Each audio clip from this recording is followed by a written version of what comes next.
Good evening, ladies and gentlemen. It's a great day at SC State University 1890 Research and Extension Program. I'm sure you're probably used to our former mayor from Orangeburg County, Paul Miller, saying it's a great day in Orangeburg County. So I'm going to take this phrase, it's a great day at SC State University 1890 Research and Extension Program. Good evening and welcome to the historic Camp Harry E. Daniels Leadership Ribbon Cutting. Despite the dreary weather, we gather to celebrate the opening of the SC State 1890 Leadership Center. I am Demaya Z. Richardson Sanders, the State Program Leader for the SC State 1890s Extension 4-H Youth Development Program. I am delighted to preside over this evening's event. Camp Daniels officially opened 72 years ago on this date, June 8, 1949, as the permanent site for South Carolina's Black 4-H participants. Just as many of you are here today, I am excited for the presence of this beautiful facility and what it will mean for the state's youth. We certainly have much to celebrate, and this is just the beginning. Now, please join me in welcoming Mr. Rodney Jenkins, Chairman of the SC State University Board of Trustees. Chairman Jenkins.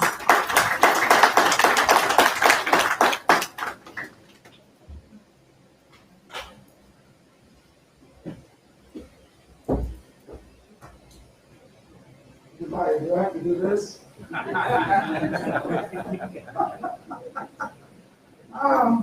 So we have a little bit of fun first.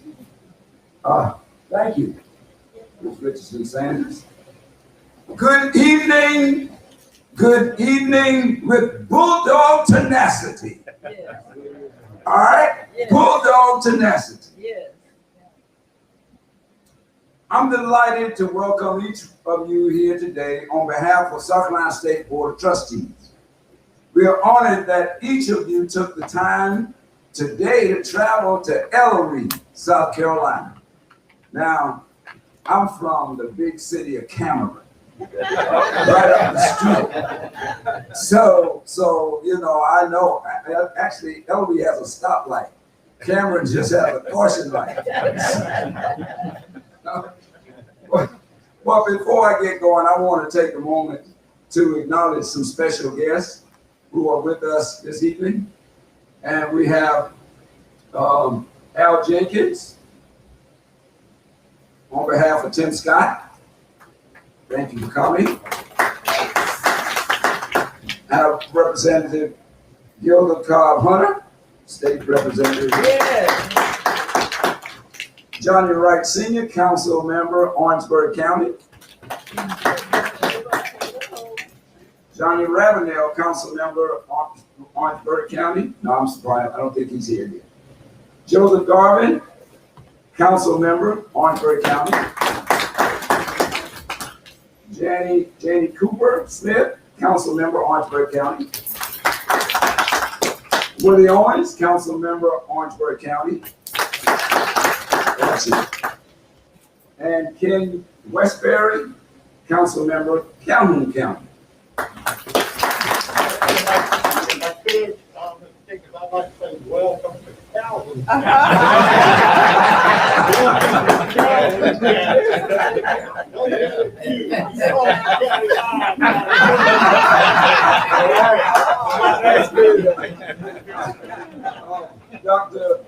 Dr. Marbella Ford, on behalf of MUSC, President of Dr. David Cole. Thank you all for joining us today. We certainly appreciate each one of you celebrating this occasion with us, South Carolina State family. Thank you for coming. And also, I want to deliver a special welcome to those who are watching us via streaming through South Carolina State 1890 Facebook, Instagram, and YouTube pages. Hello to each of you, and thank you for logging in to watch with bulldog tenacity. As we observe the opening of the new Harry B. Camp Daniels Leadership Center, my heart beams with pride. This moment embodies the spirit upon which South Carolina State was founded, to empower individuals, families, communities to improve the quality of life. We are here today to witness a time in the university's history that will not only help shape the future, but also the future of South Carolina, a future full of promise and hope. This facility represents more than stone and mortar.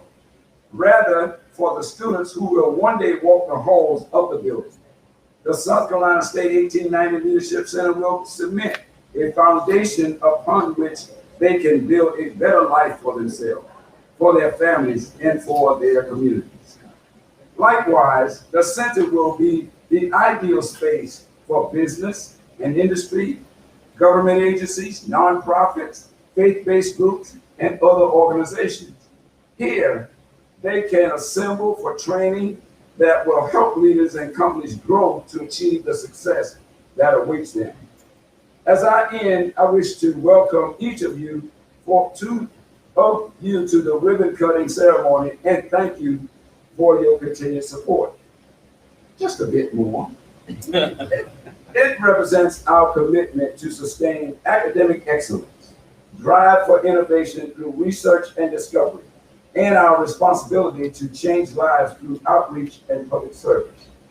The establishment of this forum further deepens our roots in agriculture, expanding our capabilities to better serve our clientele who are primarily underserved, limited resources, small farmers. And this forum will help strengthen existing partnerships within the agribusiness, agri-industry, and open doors to other meaningful opportunities. In welcoming everyone here today, I would be remiss if I didn't take a moment to thank Dr. Whiteside and his team for all the great work they have done, are doing, and will do. For work of this magnitude, it requires support from the university leadership. So thanks to President Clark. Also, I wish to recognize former Executive Director, Dr. Delbert Foster, for his efforts. Please allow me to share some personal memories. During my childhood, my parents brought my sister and I to Camp Daniels and Santee State Park. We fished, cooked out, and enjoyed family reunions here. So, Miss Mosley Harkins said earlier, or Miss Harkins, Miss Sanders. Miss Sanders said to us earlier today, it is indeed a great day. It is a great day to be here. So enjoy the remainder of the program. And again, thank you for joining us. May God bless each of you and may God bless this effort. Thank you and good evening. Yay!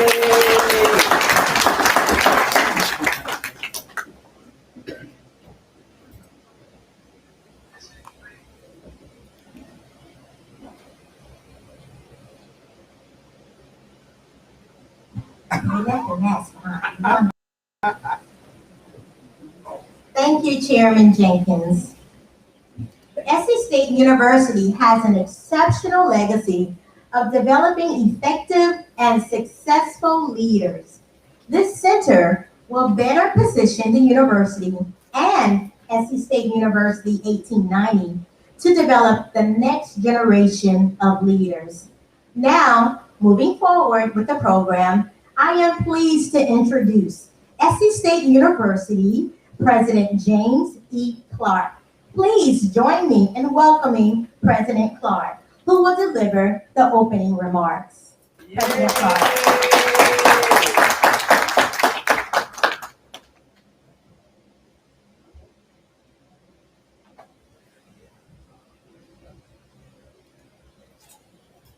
And for the record, Mr. Sanders, this works for me.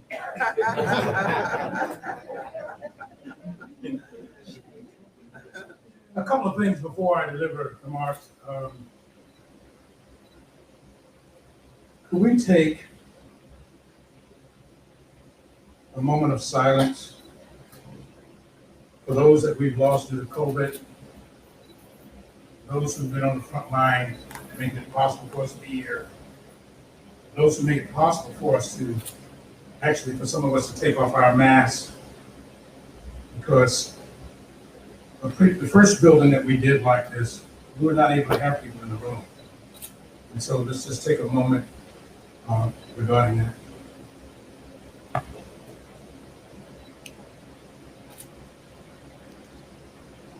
Thank you.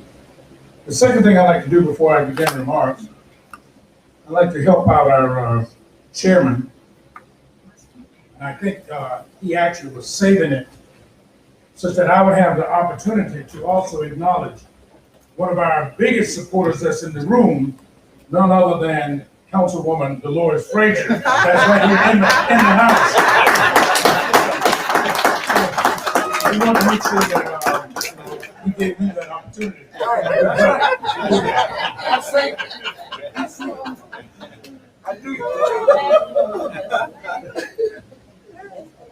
Good evening, and welcome everyone to this historic Camp Harry E. Daniels location. Thank you for joining us for this critical juncture in South Carolina State University's ongoing commitment to youth and agriculture in our beloved state. Now, as your eyes survey this land this evening, as you look around, I'd like for you to think about and imagine the many generations of minority youth who spent time right here learning and building memories. Think about the countless hours that they spent right here enjoying Camp Daniels and the lifelong fellowships and bonds that they formed here together right here on these grounds many, many years ago.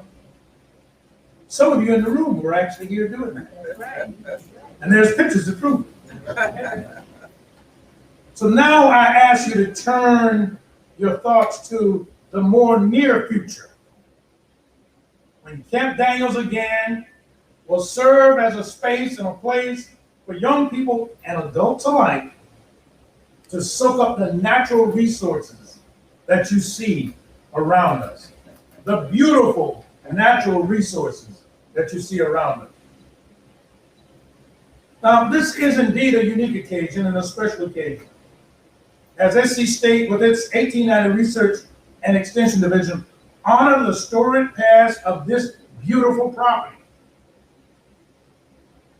and mark a milestone in its rebirth, and set the course for Camp Daniels' future.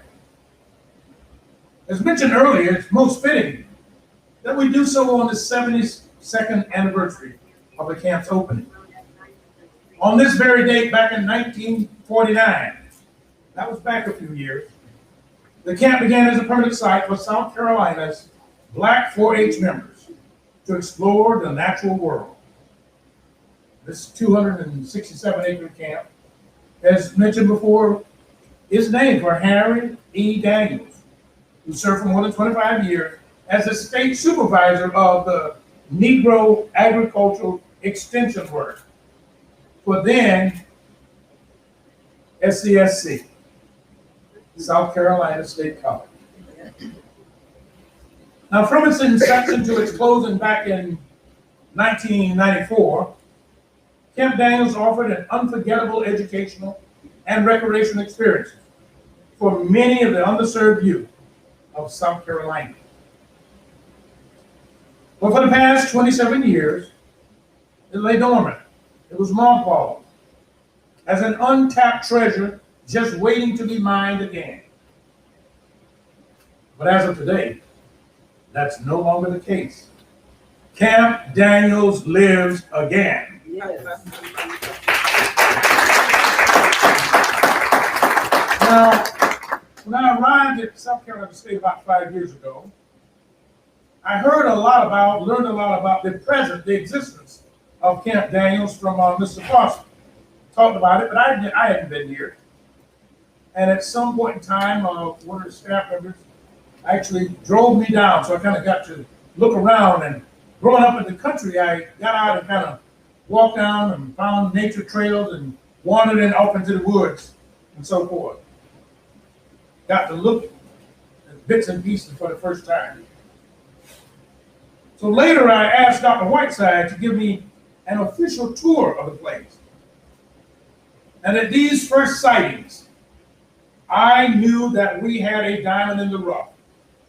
I knew that we owed it to our communities and the state of South Carolina and our youth to restore Camp Daniels to its rightful place in the development of young people.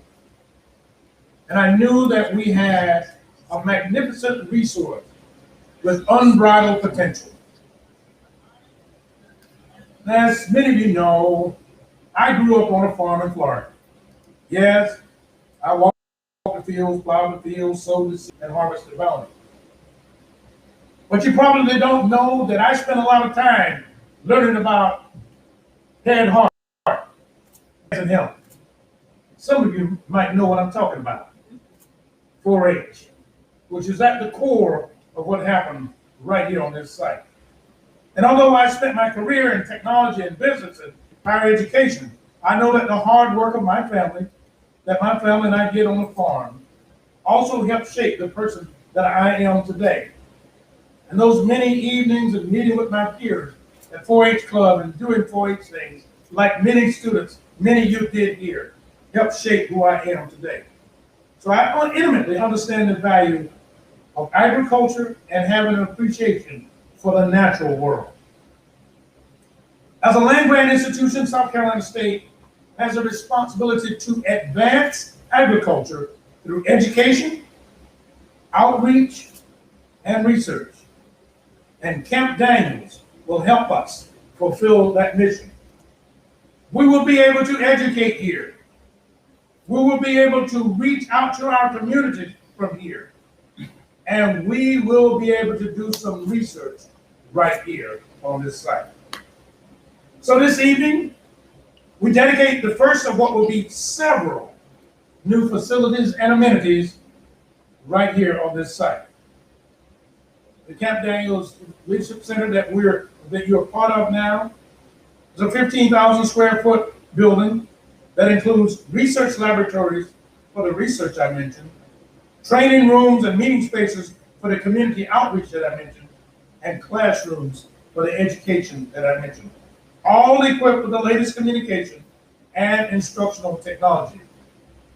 Now, and if there are any corporate entities in the room, there's more space here that we'll talk about later that we'll be making available to you for a small fee. We are proud to say that Camp Daniels will add to the brand of excellence provided by SC State. And we know that the positive experiences here will eventually inspire many students to complete their post-secondary education as members of the Bulldog family. I can't say enough to thank Dr. Whitesides and Mr. Foster before him, along with all of the staff of 1890 for the hard work that they put together toward bringing this milestone to us. They put up with a lot of complaining and a lot of fussing, a lot of insisting and changing of the architectural drawings by James E. Clark to make sure that this place came to life. And I thank you for putting up with me. I also want to thank the members of the South Carolina State Board of Trustees, the community, the city and county administrators for their support, and especially the support of the United States Department of Agriculture for helping make this crucial endeavor possible. Thanks to all of you, the new and improved Camp Daniels will extend SC State's outreach to young people throughout South Carolina for leadership development and agriculture, environment, natural resources, and other fields of study.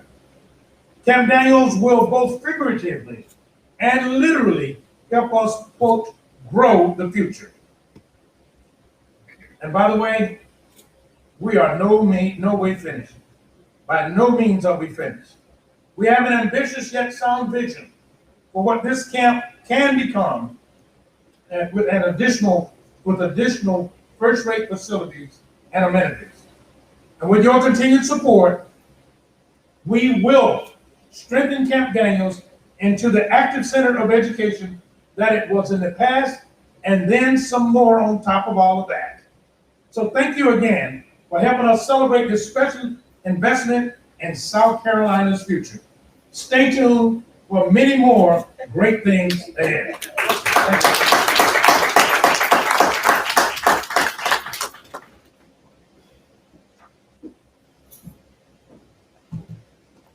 Thank you, President Clark. All right, everyone, for our next speaker, he's going to need about 2 hours. So hopefully you have some snacks with you. Ladies and gentlemen, our next speaker, Dr. Louis D. Whitesides, Vice President and Executive Director of 1890 Research and Extension, will deliver the occasion. Dr. Whitesides.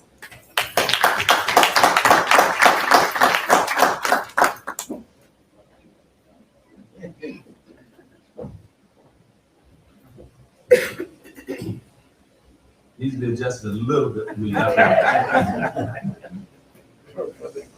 Good evening, everyone. Good evening. Good evening. Good evening, everyone. Good evening. Thank you. That's a whole lot better. As Ms. Richardson said, I really want to take 2 hours. Ms. Mosley told me I had about 5 minutes, but y'all know I'm not going to take 5 minutes. Y'all know that. You're going to do 3. We're talking about that. And following President Clark, who was probably double the time he was alive, hopefully I can have that same privilege. But I want to talk about the occasion because this is a really, really big deal. This is a really big deal more than you actually know. 72 years ago, it was 3,500 people on this site. Just think how many people that is. 3,500 people was on this site to officially open this facility. Because this was a safe place for Black people.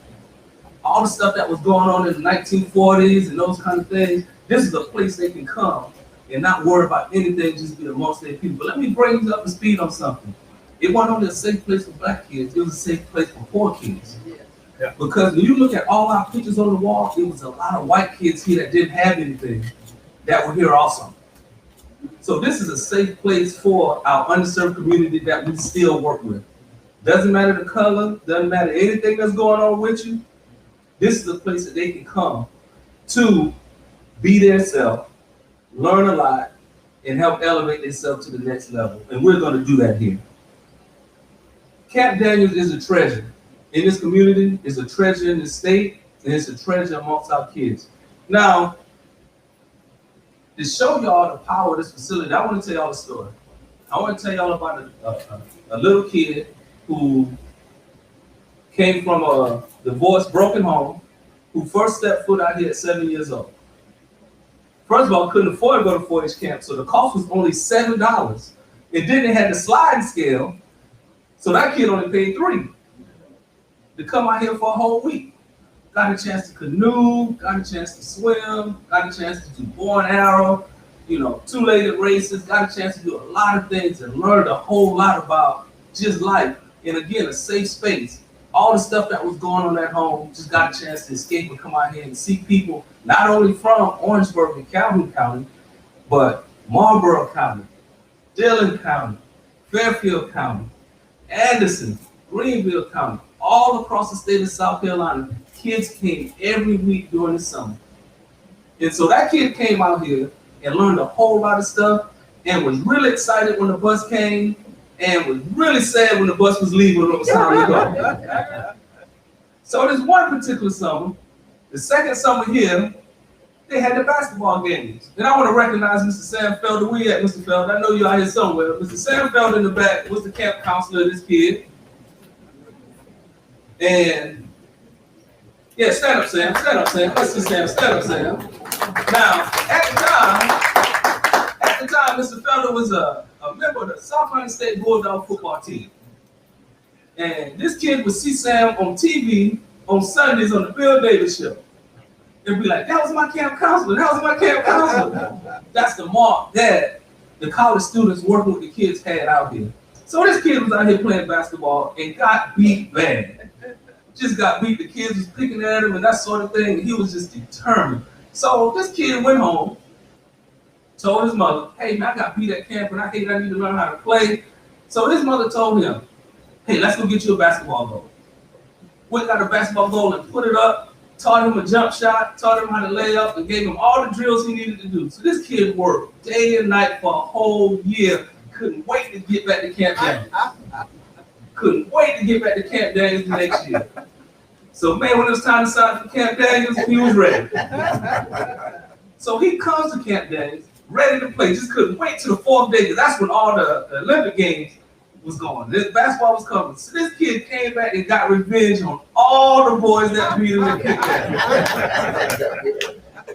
All the boys, and he was talking trash to him, and he was, yeah, remember this last year? Remember last year? What's the word they say now? He went hard in the paint. That was it. So, that's the story of a poor kid that couldn't afford to go to camp to pay $3 to get in. $3 to get here for a whole week of camp experiences that he can talk about forever. Now, you fast forward from 1981 to 2021, and that person is Louis Whiteside standing right here. Here. So, I want to exude the passion that I have for this sacred ground and all the countless and thousands of kids that pass through here that I talk to all the time and say, man, Whiteside, what you gonna do at Camp Daniels? What you gonna do at Camp Daniels? That's all I've been hearing over the last few years. And all I say is, hey, it's coming. It's coming. And when it comes, I need y'all to support it. It's gonna be here. So camp is here. Our facility is opening back up. It's open. And before I close, everybody who went to Camp Daniels and fled to Camp Daniels, I want y'all to stand, please. Everybody, please stand. Everybody who went to Camp Daniels or fled with us, please stand.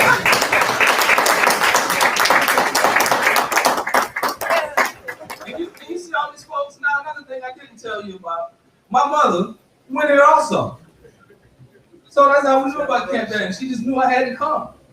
So if you think about the countless lives that this facility, or this not this facility, but all facilities in this ground have actually touched, it's just immeasurable. And so we want to bring that back. We want to bring that back to all our kids. We want to make sure our kids have a safe space for one, a place that they can put all their problems down and come out here and just be a kid, enjoy the grounds, enjoy camp, and take something away. Now, in closing, the support that we have for our kids is just unswerving. But I want to leave you with this. We talk about a lot of our kids that's growing up right now don't have a whole lot of money. We call them broke. We have a lot of broke kids and broke families and things out there, but the kids are not only broke, they're broken. So we're here to help repair them. And I invite you all to be partners in that with us. Thank you very much.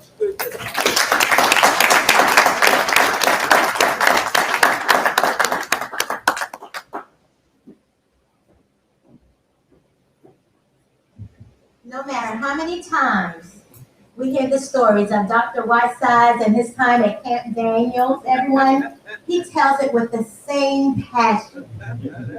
You can tell Camp Daniels holds a special place in his heart. So that's why earlier I said it's a great day at 1890. We are so excited and we are ready, everyone, for what's to come.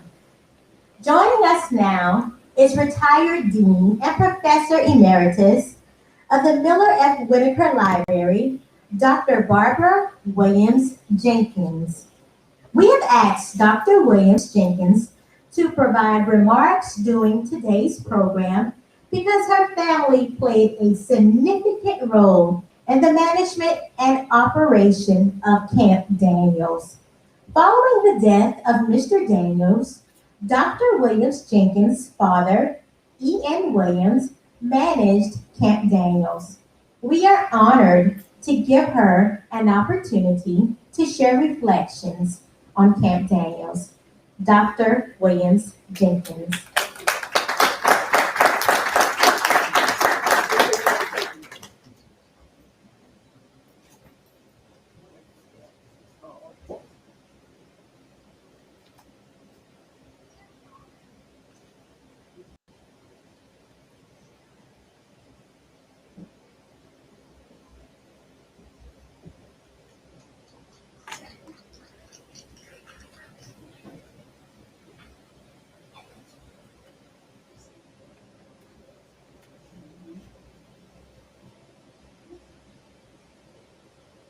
Well, good evening, everyone. Good evening. It certainly is a pleasure to be here this evening and to share a few memories, or go down memory lane with the beginning of Camp Daniel. I probably have more stories than Dr. Whiteside. But I'm quite sure that the state leaders of the Cooperative Extension Service that was housed at South Carolina State University, because South Carolina State University was a land grant school. So the Smith level and the Smith Hughes state personnel were housed at South Carolina State because of segregation. And I also want to say, for those who have gone on 70-some years ago, they would be so proud to see this facility.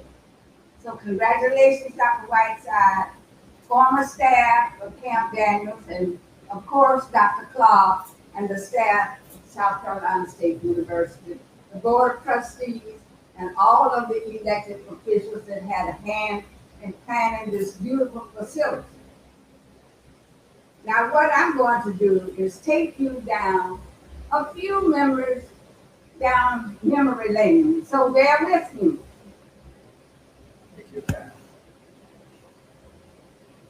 It was 70-some years ago because I was right here. Right here when they had the dedication of Camp Harry E. Daniels. Leadership, 4-H, and Camp Harry Daniels. The Cooperative Extension Service, through the 4-H pledge, developed a lot of leadership skills. And I'd like to quote, I pledge my head to clearer thinking, my heart to greater loyalty, my hands for larger service, and my health for better living, for my club, my community, and my country, unquote. Those are some powerful words in that 4-H pledge. That's right. During the days of segregation in Union County, when my father was a county agent, in his leadership skills, he believed in good communication, fair communication, and recent communication. So I'd like to tell you just this little tidbit. One Sunday, he wanted the farmers in a certain section of the county to be up to date. So what he did, he had a call meeting after church service to bring them up to date. So he believed in keeping his farmers up to date. As he moved on as state leader of agricultural extension work, there were numerous and professional development programs that he had to attend. They went to Tuskegee, they went to Prairie View A&M in Texas. So he was forever on the road. But he also planned meetings for his county agents. So there was an annual meeting at South Carolina State University every year for professional development for his agents. Now, those were just some little backgrounds about how he carried out his work. Now, the Cooperative Extension Program was very important to the quality of life for the farm family. Now, as many of you know, the county agent worked with the farmer, and the home demonstration agent worked with the riders. Well, there were the farm youths. So both agents, if they had both in a county, worked with the 4-H, with the farm youth through the 4-H club. And they did that a lot of times with organization programs during the year. But in the summertime, they wanted them to have the privilege of attending the 4-H camp. Now, during World War II, some time ago, there was a 4-H camp in Richland County, but Fort Jackson soon took it over. So it was incumbent upon those state leaders at that time to build another camp. So the state leaders in the office bought property here, which is already said, there were 267 acres right here on the lake. So what happened? They built the dam, they built the lake, they stopped the lake with game fish, they built a boardwalk in the shape of an H, and within that boardwalk was the swimming area. And on the other side of the boardwalk was the boats for the boat rides for the campers. And on dedication day, which was June 8, 1949, there were 8 cabins housing 240 clusters. There were 4 on one side housing the girls, 4 on the other side housing the boys, 2 bathhouses. The dining hall was in the center. And the following year, the recreation hall was built right on this site. And then after that, the staff house was built on the backwaters of Lake Marion.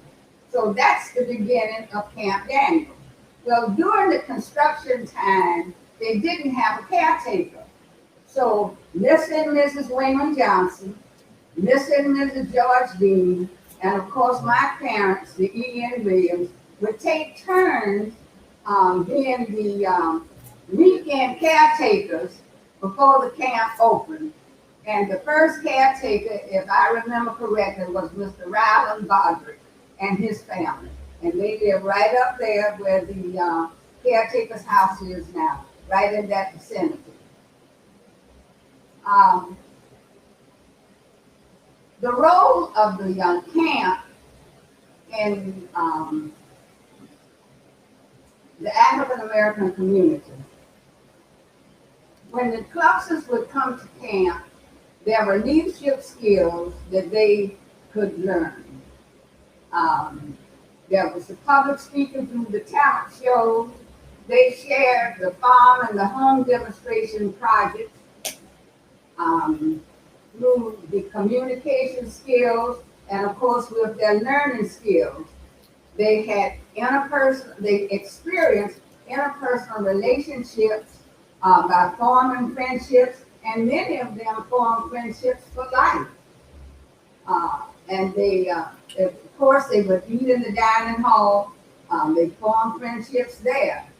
But the competition part of it was with the ball games, the softball games. There was a field on the other side, on the back side of the girls' barracks. And competition was keen through the ball games, through swimming, and through the boat races. What really happened when the clusters would come to camp and they participated in the activities, they, as I said, they formed friendships. And when they went on to college, a lot of times they joined the New Farmers Association, the New Homemakers Association, and the 4-H Club. Of course, they were already leaders in their particular communities, so they had no hard time really adjusting to college life and participating in the college organization activities. Some of them enrolled at the ROTC program and made the military a career. Others were hired as home agents, home demonstration agents, and farm agents. Some were hired as teachers of agriculture and home economics. Others earned advanced degrees. Some became doctors and lawyers. So they had the basic experience at through 4-H Club and through the 4-H activities. Now, what really happened to the county agents? Those men and women who guided those young people. Well, as times opened up, a lot of them became active with city, county, and federal and state organizations. And we had some that even went to Africa and served as consultants for years. What really happened during the off weeks of the 4-H summer, we had Boy Scouts that would come from the Piedmont and spend a couple of weeks. So you see, the camp was not only open to the 4-H clusters, but it was open to the Boy Scouts. And then sometimes on Saturdays and Sundays, the community organizations would participate and have functions here at the recreation hall or at the dining hall on Saturdays or Sundays. And of course, but not last but not least, would be the camp workers. Dr. Whiteside ought to recognize Mr. Felder back here. And of course, we know plenty that are still being very active in their communities. The camp counselors, the lifeguards, the dining hall workers, the buildings and ground workers all shared in the summer activities. And a lot of them formed lifelong friendships with each other and with the 4-H club members. Dr. Whiteside referred to someone talking about being at the Camp Daniels. I know of a camp counselor that was all the way over in Germany, and they were on a boat ride and said, "Didn't you work at Camp Daniels?" So you see, the camp is widely known, and it touched so many of our young people, of which it was supposed to do. It did not lose its mission. For those years from 1949 to 1965, when integration occurred, the camp served thousands of young people. As Dr. Whiteside said, a lot of long-lasting friendships were formed. A lot of people we still know today always remember their days at Camp Daniels. The tenets of the 4-H pledge: the head, the heart, the hands, and your health. If anyone who was ever connected with the camp as a clubster, as an agent, or as a summer worker, they remember sometimes one of those tenets, and they would help them in their chosen profession, give them successful careers, and it would help them in their home and their community. I thank you very much.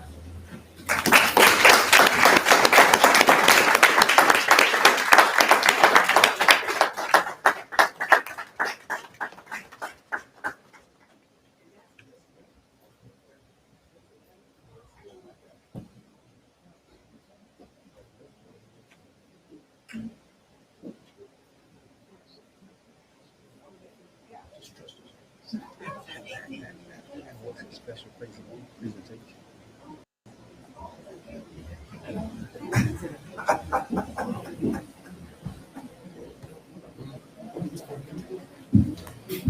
Did I tell you this score?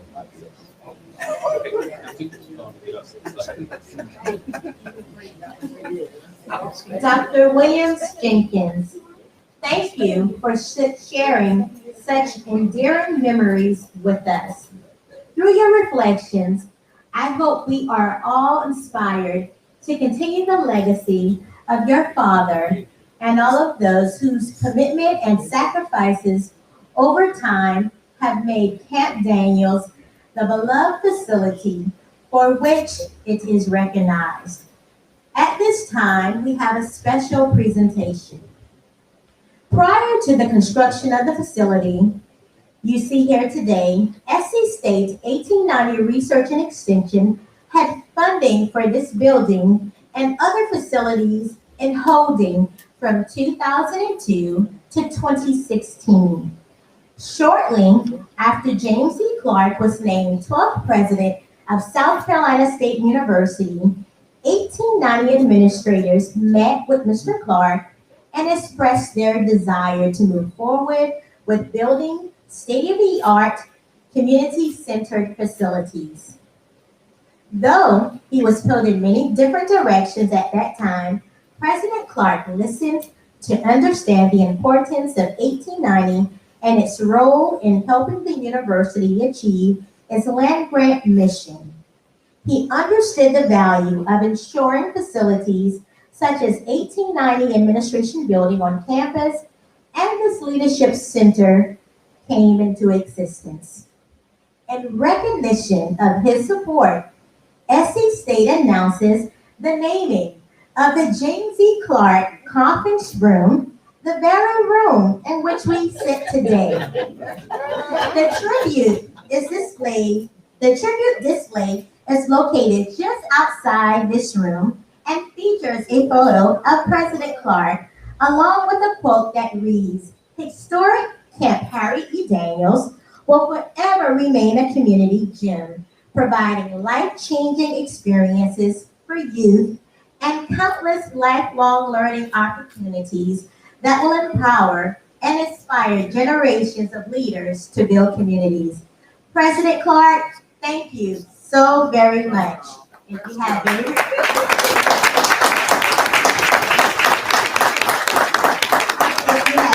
remarks that you would like to share, please come forward. President Clark.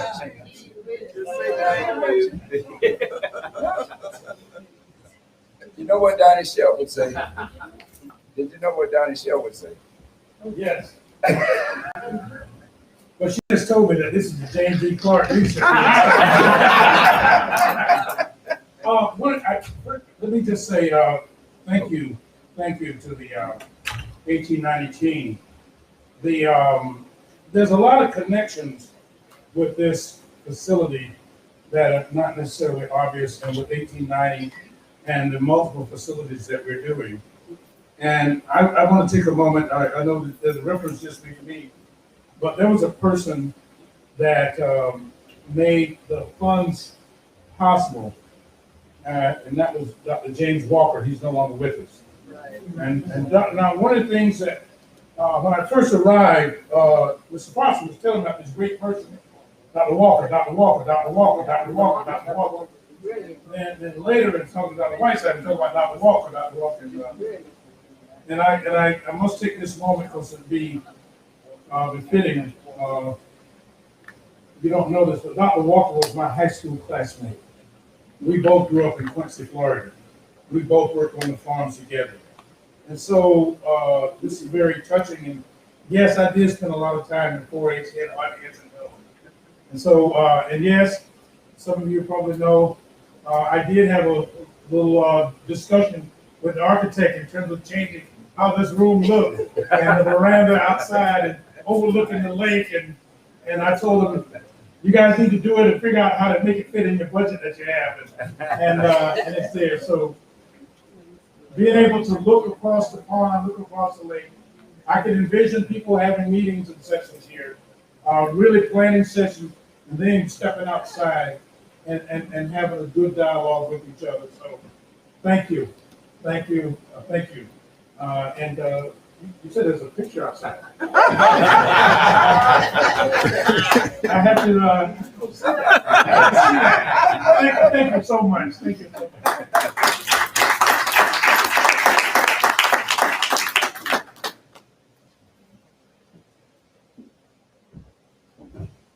Congratulations again, President Clark. I will now ask Dr. Lamine Dramé, Director of Strategic Initiatives, to come forward to discuss a new initiative we recently launched in an effort to help support and enhance 1890 programming. Dr. Dramé. Can I raise this up? Yes. Permission granted. It's indeed a great and excellent day here at SC State facility in Ellery.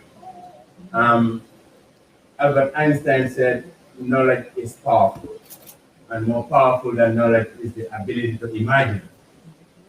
And I will add, visionary leadership and imagination can take us great places, and what Dr. Whiteside and the president and the chairman who spoke before me elaborated here.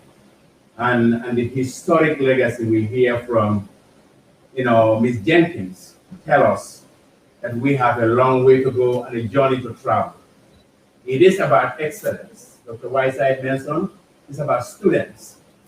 We need thousands of Dr. Whitesides, not one or two, to change the configuration of the world we live in. And to do that, we have to find ways to support them. Some of the funding that come from the federal government are earmarked, specific for certain things. Some of the funding that come from the state is specific for certain things. But we deal with the entire student, the total complete student. These are students who come here who may need some help. Now we have a scholarship program. They may present papers. They may go to conferences. They will go to meetings. How do we support those initiatives if they are not allowed in our appropriation line items? So supporting those initiatives become important. It is on this genesis Dr. Whiteside thought the 1890 Research and Extension so that's his own fund to support and meet all these kids from the various levels we will meet them. Because South Carolina State is about social mobility. We meet them here, we bring them here. We are product of that. We are graduates of the school. We know what it can do. We have seen Dr. Whiteside and where he's trying to take us to. So it is important in that sense. As a result of that, the fund will be critical. How critical? I gave you the spaces where the funding will be helpful to address and mitigate. Funding for scholarship for students, for development for faculty, for even the trainers that we're going to be bringing in our 4-8 programs and other things can be subsidized to support their need. Partnership will come along that way.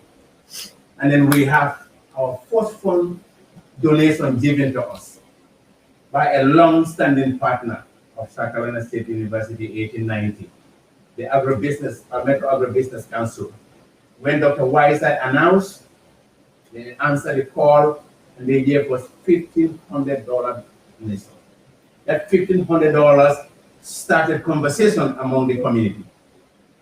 And we are saying that conversation should be hard now and should continue when you leave out of here. What can we do to help and continue this 72-year history of hundreds and centuries of history? Not only for Black kids, for all kids of South Carolina, because in South Carolina we are about educating and elevating to prepare the next leaders, global leaders, local leaders, but leaders nonetheless, and leaders they will be. And that's what the fund is about. So it will support those initiatives. If you pay attention to my title, says strategic initiative, Dr. Whiteside is not done. This is just the beginning of a long journey. I want you to hear this, because you all are the backbone of this mission here. When you walk away from here, what can you do more? It's your question. How do I find partners to send to South Carolina State? It's your question. What kind of partnership can we do with them? It's your question. You have answers to those questions, we are together. You don't have answers to those questions, Dr. Whiteside will have answers for you. I can tell you that. I can guarantee that. We will have the answer for you. So that is important for us. So we are grateful to have the chairman of the Metro Agribusiness Council here with us to affirm the relationship and to give you the reason why you would like to give more, and why you should give more, and why you should find partners that can come and help us here. So if you do not have an understanding why this money is needed, I will tell you something that surprised me. I was standing outside and my director came to me and told me, Dr. Drame, I have something for you. I said, what is it, Dr. Whiteside? Because he always have an idea. He told me I have money this time. I said, oh, we celebrate money. And I have in my hands here another check for $1,500 from South Carolina Farm Bureau. And who gave it? The chair of the Metro Agribusiness Council, Mr. Harry. So, we are grateful. This is what it's about. How do we give our kids the opportunity to create the thousands of Dr. Whitesides? for them to come and lead our organizations, our institutions, and our state, for them to maintain that legacy of 125 years, and to build onto that 72-year legacy that we have with the camp here. The expansions that you will see is all because these funds will give an opportunity to another child. Maybe this time not $3, but a little bit more than $3. To participate here. And that's why we are here. So I would like to take this opportunity. It's indeed a pleasure. As an alum, we know we love this school. And as a leader who like to be pushed every day, Dr. Whiteside have kept us running. And your presence here demonstrates that you all believe that tomorrow will be better than today. And that tomorrow is what we are building each and every day with his leadership and leadership of President Clark. And great things await us, because this $1,500 tell me more is coming.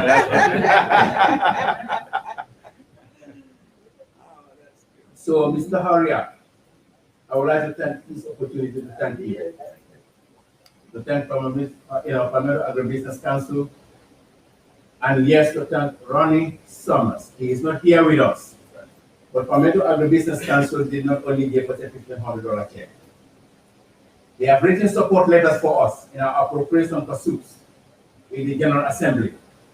They have written support letters for us when we are submitting proposals to the federal government for grant funding. And yes, we have landed some grants because of their support letter played a role in that. There are so many different ways to support an organization, not only money. That's the point I'm making. Sometimes we can support one another. It has nothing to do with money, but it's built about that understanding, their value proposition, what they stand for, where they want to go, and how can you make a difference in that journey.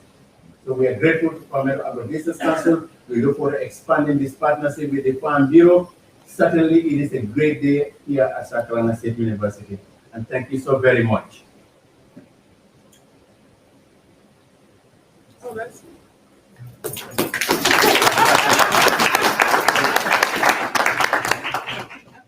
I would just like to now bring Harry up to say something quick and something about how he sees us, where we wanted to go, and this great opportunity that we are working on. Thank you. Good afternoon. Good afternoon. Now, y'all that know me, and I want to start off by saying this is almost like a homecoming. Back in my long time ago, I see a lot of political supporters that really took me under their wings and showed me the ropes, and for that I will always be eternally thankful. Hopefully we accomplished a few things along the way. But the one thing that I have always been, and that's a dirt farm. I moved out on the farm when I was 5 years old. You'll have to listen to this story again. She's heard it a million times. That's okay. But you develop a lot of character working and growing up on a farm. You get into 100-degree weather and you got a half mile of pigweed you got to pull before you can go to lunch. That's a hard day. You develop a lot of work ethic that you can carry into a lot of different places. And before I get too far, Mr. President, you need to give Dr. Whiteside a pay raise. I will just tell you like it is. Hey, y'all, let's keep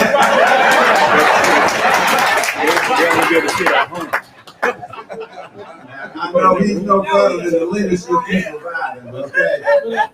But he has definitely taken the opportunity to polish this diamond that a lot of people had forgotten. That's right. And make it into something that every South Carolinian, not just South Carolina State alumni, students, but every citizen in the state of South Carolina can be proud of this facility and the opportunities that you are going to provide to the next generation of young leaders.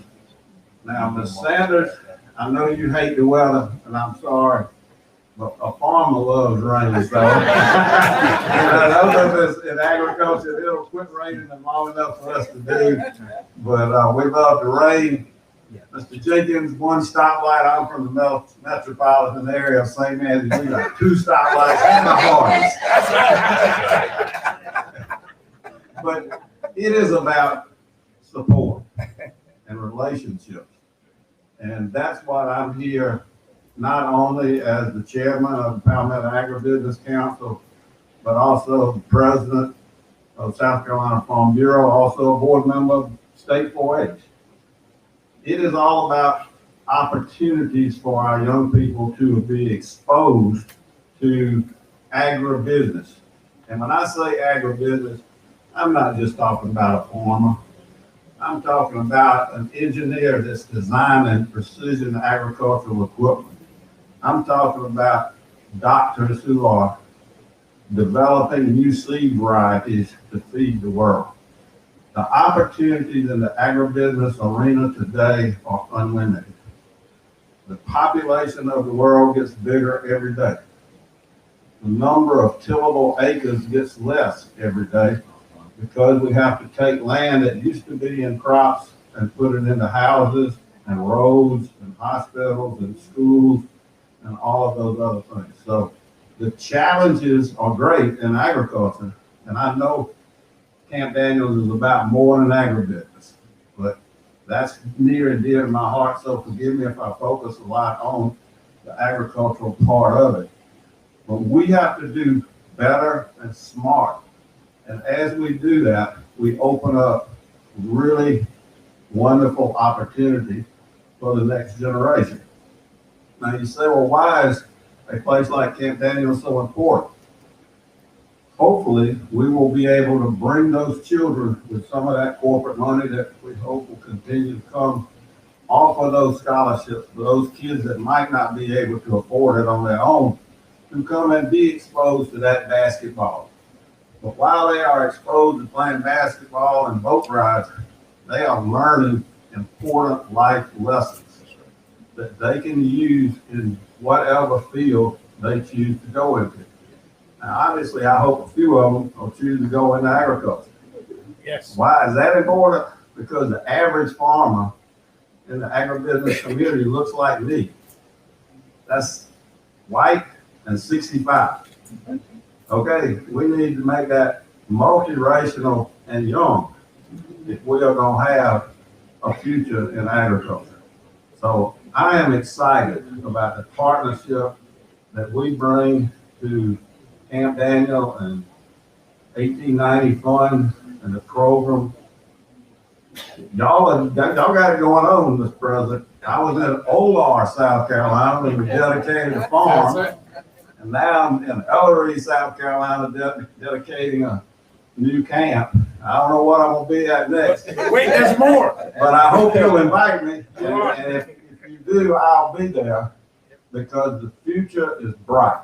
That's right. And the commitment of corporate South Carolina and corporate America is here to work together to improve the quality of life of every South Carolinian.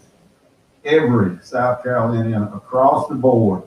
And if we can do that through telling the story of agriculture, telling the story of a basketball game, or telling the history of how this great camp got created, whatever it takes to form those relationships to help our next generation be successful, that's on us. That's on our generation to teach the next generation how to be successful. I look forward to being a part of the partnership with South Carolina State University. Thank you for having me.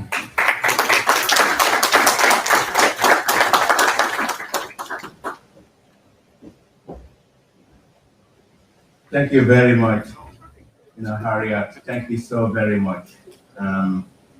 Some of you will find information in your handout about how to donate. The donation information is online. You can donate to South Carolina State 1890 Foundation Fund. You can find it on our website. That's one thing.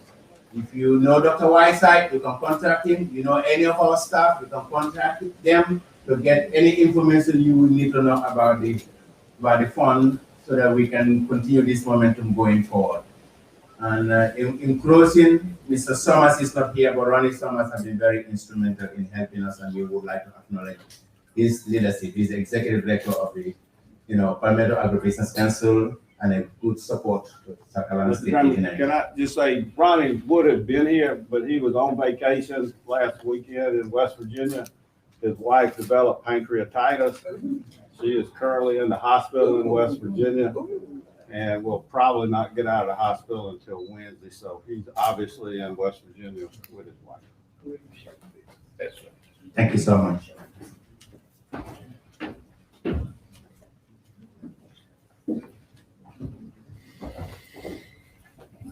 Thank you, Dr. Drame and Mr. Ott. All right, let's get ready for the much anticipated moment. While we get the ribbon in place, it's already in place. We would like to invite all program participants.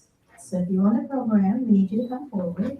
In addition to Mr. Eddie Abijan, Associate Extension Administrator for 1890 Extension, Mr. Delbert T. Foster. Not everybody move at one time, come forward.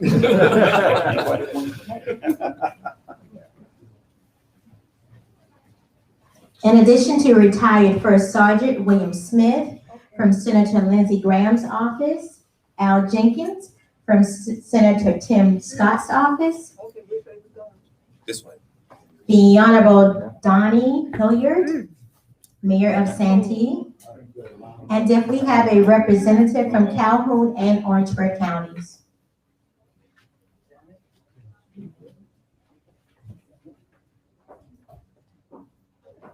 And Representative Gilda Cobb Hunter, please. Are you asking for any representative from Calhoun County? Any representative, come forward. Thank you for being here. Yes, sir.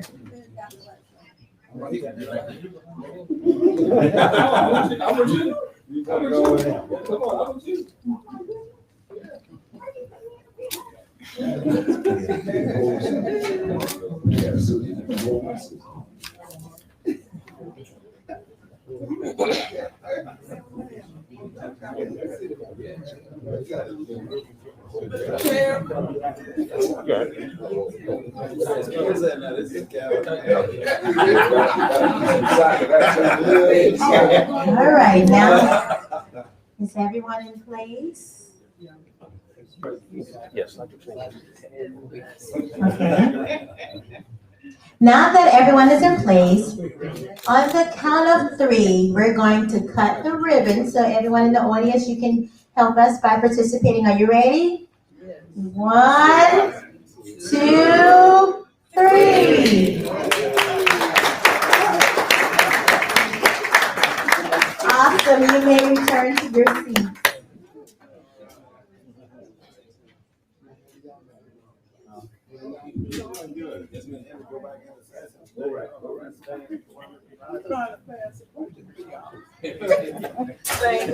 You know what the cynic would say, right? Good. Okay, before our closing remarks, please feel free to conduct a self-guided tour of the building. You notice as you walk through the facility that we have featured throughout the building images that represent Camp Harry E. Daniels. All of the older photos were provided to us by Clemson University Special Collections. We are grateful to our sister land-grant university for granting us access to these public images and displaying them. We also have in one of our classrooms images from the Camp Harry E. Daniels master plan. So if you go out of this room, go straight ahead, make a slight right, you will see all of the images, the displays of the buildings that we will build in phases until our 1890 Camp Harry E. Daniels campsite is complete. So please feel free to go and see what our master plan will look like. So please take a moment to see the renderings before you leave on this evening. Now, everyone that stood up earlier and you said you came to Camp Harry E. Daniels, or whether you're retired, I saw Mr. Sam Felder, I saw Miss Mary Jo Ward, we would like you to please step across the hall. Our marketing and communications team would like to record your oral histories of Camp Harry E. Daniels. So please feel free to step across the hall. You're going to be in lights, camera action. You will be a part of our video that we will display on all of our social media marketing sites. So, in addition, behind Dr. Whitesides, we have our campfire cake. This is actually a cake, everyone. Knock it over. That is actually a cake. So please do not leave this evening without getting a piece of our campfire cake. So after Dr. Whitesides gives his closing remarks, please be sure to enjoy the reception, which is immediately outside. We want to thank everyone for coming and participating with us tonight. I have enjoyed serving as your presider, and we are excited about what is to come in the near future for the SC State 1890 Research and Extension Program. Thank you and have a great evening.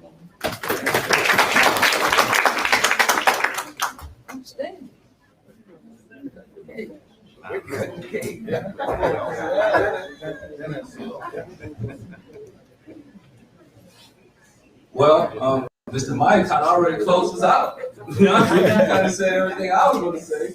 But I do want to say a couple of more things. First of all, I know all y'all got cell phones. Follow us on social media. I know y'all got a Facebook, an Instagram. Follow us on YouTube, LinkedIn, whatever social media platform you have, we have it. Please follow us, like our page, those kind of things. We push out a whole lot of information. So please follow us. Outside of that, I do want to recognize Mr. Ted Williams. Where you at, Ted? Stand up, Mr. Williams. Oh, yeah. All right. Now, give him a round of applause, please. And I want to recognize Ted because some of y'all know Ted and some of y'all don't. The kid I talked about earlier at 7 years old met Mr. Ted here at camp. And Mr. Ted was working here, and Ted is still a groundsman here. And you don't mess with his camp, Harry Daniel. That's a problem. So I want to acknowledge Mr. Ted Williams because Ted is a real help out here. He keeps these grounds. He knows every inch of it. He knows everything. He needs to go give an oral history also. We talk about everybody else. We're going to make sure you do that, Ted. But please, every day we lose giants in this world. And the information and the knowledge go with them. Yes. We have it set up. Listen.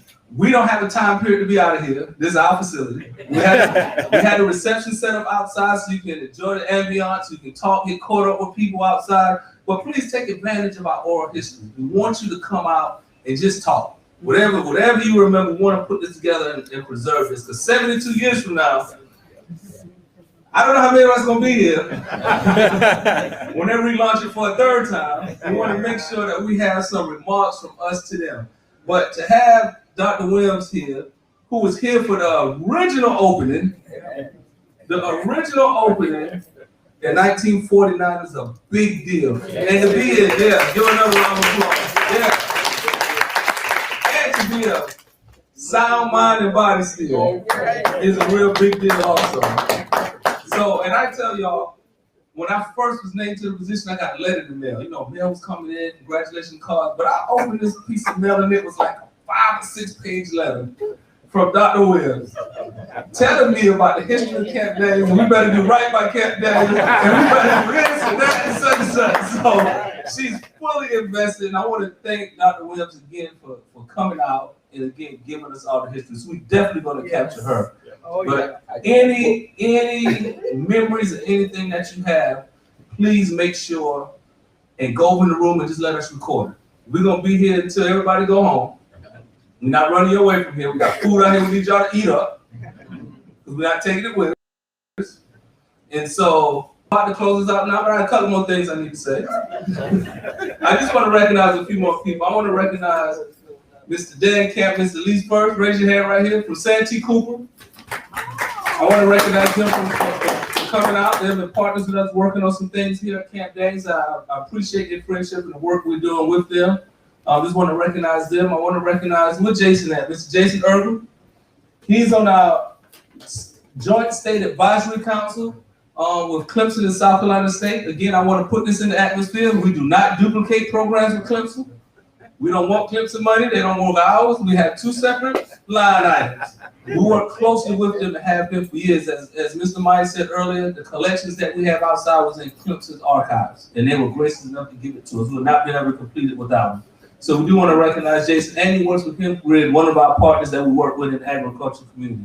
Mr. Michael Allen, we had Mike. He's the owner of MOA Architecture. He's the architect on this building. He now has his own firm, MOA Architecture. And Miss Priscilla, I see you back there, Miss Priscilla, another architect with Mike. I think she's the COO of the business now. Just want to give them a shout out and working with us. And I know I'm forgetting people. I didn't want to start doing that. Liz always tells me don't do that because when you do that, you're gonna leave somebody out. So I know I am. So please, if I do leave you out, hold on. I'm getting on a piece of paper. All right. Miss Jennifer Fairs, that's my classmate. Jennifer Fairs doing the food. Miss Robin Perrineau doing what now? Decorations. Robin Perrineau for catering. BJ Brown, Southern Living and Sound. Mauricio Richardson, Pressmark. Anything else, y'all? Now, I enjoyed presiding over the program tonight. Thank y'all for attending.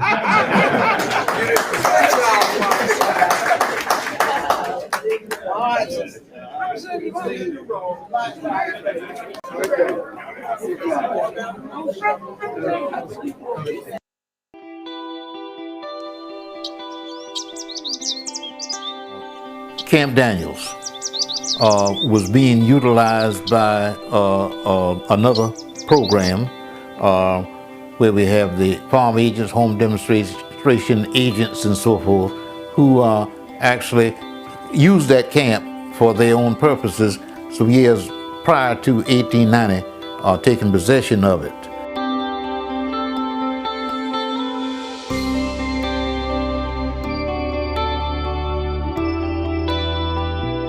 It started with us with Dr. Robert Lee Hurst. Dr. Hurst was the first administrator for 1890 at South Carolina State, and it was his vision that put Camp Daniels in place.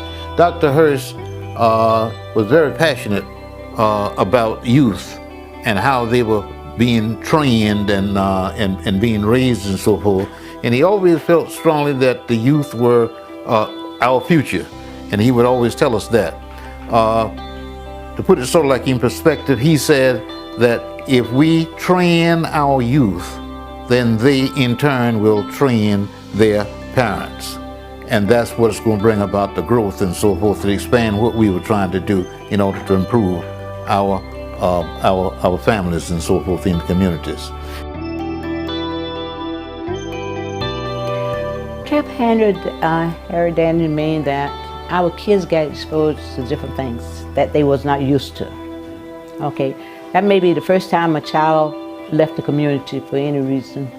Okay, they got to go on vacation. They got to meet other people. So we enjoy going to camp, at least they did. And they learn how to swim.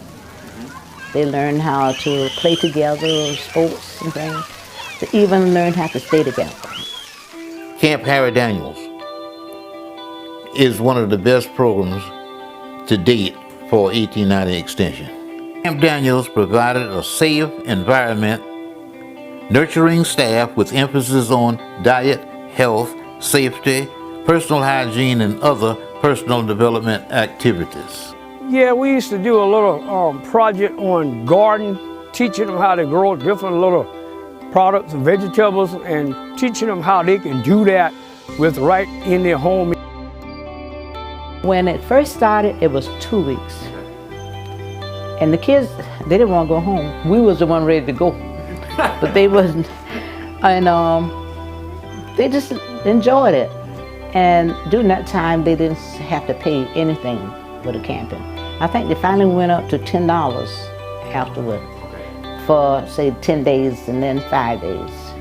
But the counselors, I guess that's what really impacted the kids, because they had somebody to make them feel like they was at home. I've locked myself into Camp Daniel so much until it was like just home to me.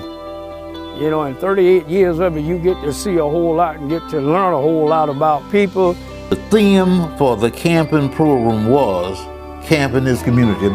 All of our youth were involved in some type of activity: swimming, canoeing, and fishing. Other recreational activities included softball, basketball, volleyball, badminton, horseshoe, track, Olympic games, and arts and crafts. A large recreation center open after dinner each evening where campers enjoy social activities, talent shows, ping pong, and other indoor board games. Inspirational services were held daily, and campers attended local church services on Sundays. During that time, we had to sort of like make our recreational type stuff, okay? We didn't have the funds and so forth to purchase certain things, so we'd find a way to make them out of wood or just create something. For example, basketball. Since it's called basketball, we went out and got a bushel basket. You know, say took the bottom out of it, string it up, but that was a real challenge because you can imagine if you got a bushel basket and got ropes and so forth, string on both sides, that basket is not stable. Oh, yeah. So you got to be pretty good to actually make a shot. To me, Camp Daniel is a place of meeting different variety of people, learning the background and mingling with people and learning different trades and activities. I've learned more, I think, from Camp Daniel than I did in school. It was really good. They had different activities for them and even had a dance at night. They went to a dance during the night, you know, and they thought it was, you know, just special. So it was entertainment for them and something different than they had in their own environment. Camp Daniels, in my opinion, did a lot for the youth, but at that particular time, there were basic needs and so forth just simply wasn't being addressed. And 1890 at that particular time was able to introduce programs and so forth in the community, you see, that actually addressed those needs.